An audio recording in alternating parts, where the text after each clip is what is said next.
Ito guys yung pag yung isang driver or truck driver, pag once na gusto nilang kumain, gusto nilang whatever, ganon, ito yung sinasabi nilang parking bay sa gilid ng kalsada. So makikita nyo dyan, yan yung mga dinadaanan din ng ibang mga sasakyan. Pero may space sila dyan para magpahinga muna.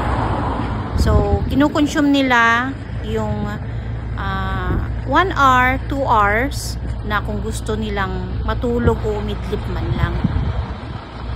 Ganito ang buhay sa Australia ng truck driver. Because my husband is a truck driver. So, ganyan ang itsura nila pag nag-parking. Okay?